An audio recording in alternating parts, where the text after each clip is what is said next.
I really love the integrated graphics on Ryzen processors. I know most people probably don't feel the same way. Usually people will just use the iGPU until they're able to pick up a dedicated graphics card. But I think as far as price to performance goes, it's hard to find anything better than a cheap Ryzen APU. So when I came across this listing for a $30 used laptop motherboard, I knew I wanted to put together some kind of Frankenstein computer with this beast at the center. And yeah, I didn't buy a whole laptop for $30, just the motherboard. But it basically has everything you need for a functioning computer. You've got the processor with integrated graphics, and you've got 4 gigs of RAM built into the motherboard. The only thing that's missing is storage, a charging cable, and a cooler, I guess. But that's okay, you can just zip tie a piece of aluminum to the processor to keep it cool. All of that stuff isn't too important, and I will please ask you not to judge me too harshly for my clickbait title. Okay, let's take a closer look at this motherboard. The CPU that's on here is a Ryzen 2500U with Vega 8 graphics. It's a 4-core 8-thread processor which boosts up to 3.6 GHz. It has a TDP of 15 watts, but you can actually mess around with a few applications that can increase the TDP to 25 watts or even higher, which will improve the performance by quite a lot. The Vega graphics on these processors is amazing. The names on them are a little bit confusing, but they're very similar to each other in performance, just as long as you don't have the Vega 3. Since Vega 3 is pretty much on the same level as the Intel integrated graphics, and it's pretty much only enough to give you a display so you can watch other people play games instead of playing them yourself. Vega 8 will perform at nearly the level of an NVIDIA GT 1030 or a Radeon RX 550, which is really crazy because I'm sure many people were running these cards on their low to mid-range builds a few years ago. And just a few years later came along a CPU that could do the same thing. The motherboard does in fact come with 4 gigs of DDR4 memory running at 2400 MHz with the memory modules soldered directly onto the board. And to accompany that 4 gigs, I've got another 4 gig stick from Samsung. I picked this up for $8 whole. Ideally, you would want the fastest memory possible when it comes to Ryzen APUs, but since we've got this 4 gig built in to the motherboard, we can't run anything above 2400 MHz anyway, as far as I know. Alright, onto the cooler. I did actually consider zip tying an Intel stock heatsink onto the processor, and I think if I was building this for myself, I would absolutely do that. But since I'm selling this computer, I instead invested into an actual laptop cooler. Admittedly, I bought a cooler that isn't actually meant for this motherboard. This cooler cost me $7, and if I were to buy the cooler that's meant for this laptop, I would have been forced to spend $16, and I just don't have that kind of money. Since the cooler is meant for another motherboard, I had to bend the heat pipe a little bit so there would be enough clearance that the heat pipe wouldn't be hitting anything on the board. I doubt anyone watching this would be doing anything so dumb, but if you are going to be doing this, just make sure to be careful. If you overdo it, the heat pipe can get damaged and the cooler will become useless. Luckily, after my unholy experiments, the cooler was still functional. For the storage, I feel like I got pretty lucky. I was able to pick up this Kingston 240GB SSD for $12. Storage prices are ridiculous right now, so I feel pretty good about getting this for a reasonable price. I also had a broken laptop lying around, which I extracted this Wi-Fi chip from, and so now our build is also going to have built-in Wi-Fi. I got the charging cable that goes with this laptop and a USB hub, just because we only have that one USB port, and all that came out to $10. I also had a USB-C to audio jack lying around, which will be useful since the only way we can otherwise get audio is through the HDMI port. The I/O on this build is going to be pretty limited just because we don't have the extra expansion PCB that comes with any other laptop like this. So in total, everything came out to $62, and that's not counting the cost of plastic that I'll use making the case for this computer. Honestly, I think that's a pretty decent deal for a computer like this. I'm sure you could find a full-size tower that would have better performance for this price, but it will be massive and it will also use a ton of power compared to this build, which is something to consider if you're going to be going for some kind of ultra budget setup. I am going to be 3D printing a case to house all of this. It's not going to be as small as I would like it to be, just because the motherboard has this SATA connector sticking out in a way where the whole thing ends up being super long. So the case is going to be about the same length as a regular laptop, just maybe a little bit shorter, which sucks, but I mean, oh well. The case is super simple. I didn't actually design it with any mounts or anything. It's just a flat piece of plastic.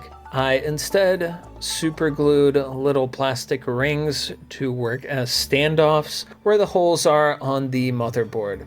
After that, I screwed the board onto the plastic with tiny little screws. For the CPU cooler, I glued on little blocks and screwed the cooler onto them. The case is not the most robust thing ever, but I mean, it holds itself together. Whatever kind of force would break this computer would probably break a laptop as well. I also printed this little stand that just slides onto the case and it stays on pretty secure. So this way you can keep it on your desk and it'll have a little bit more stability when it's standing upright.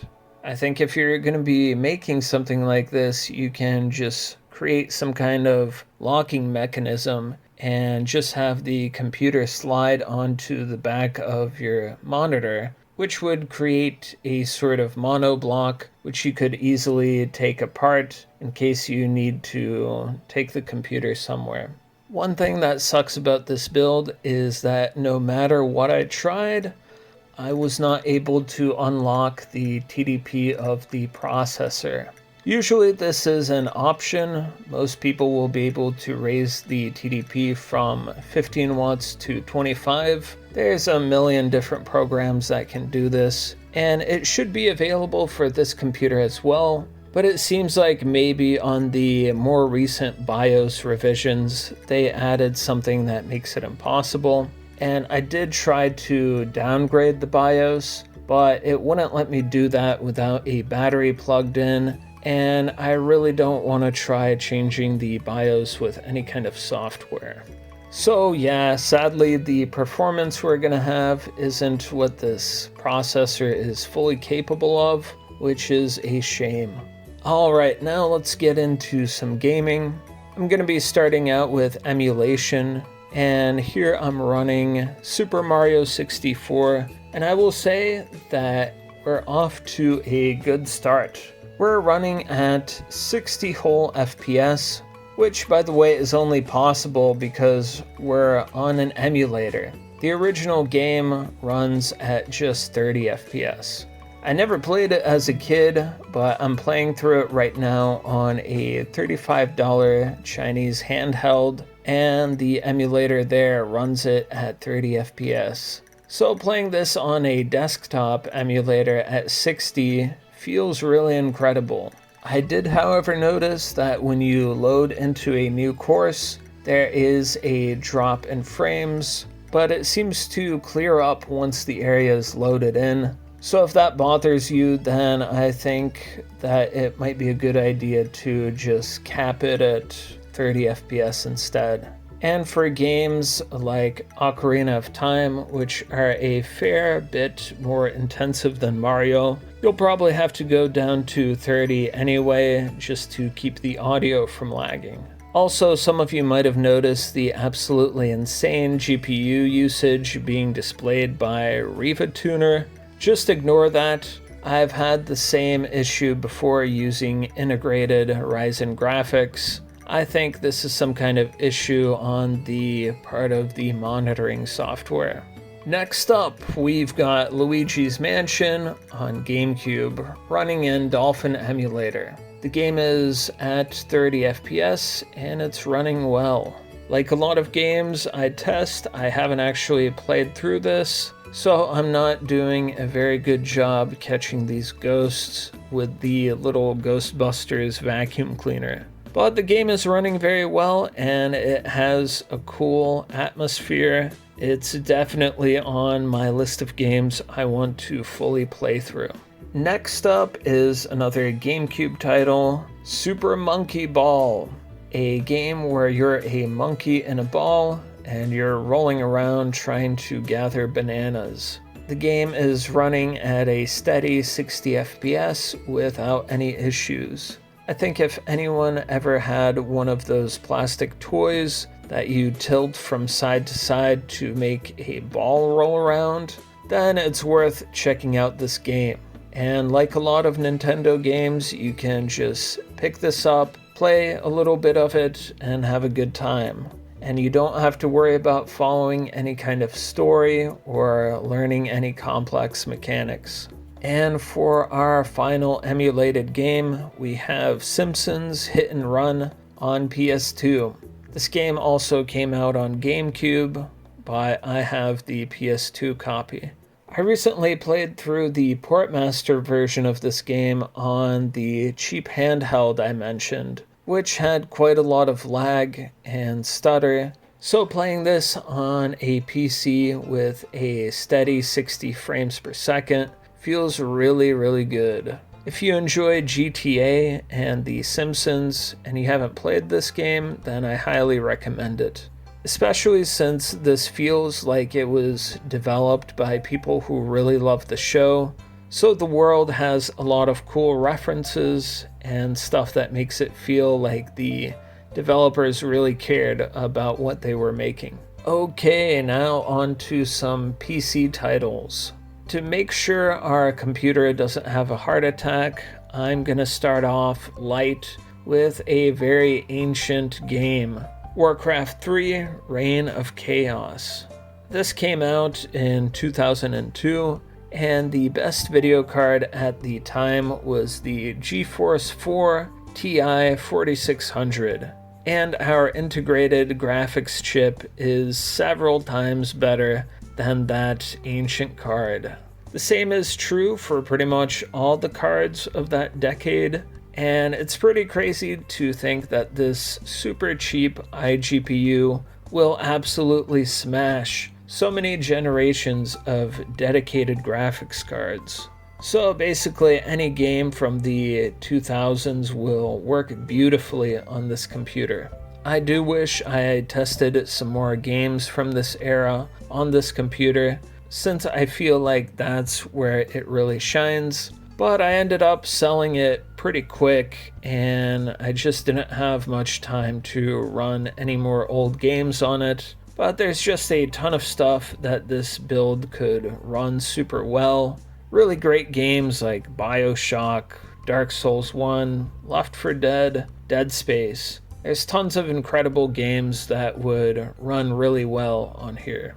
Next up, we are jumping straight forward to the year 2015, and this is where the computer starts to suffer. We have Fallout 4 running with everything set to low and the resolution at 720p. And to be fair, I think this experience is how a lot of people played it in 2015, since the game ran at a 30 FPS on the Xbox One when the game first came out.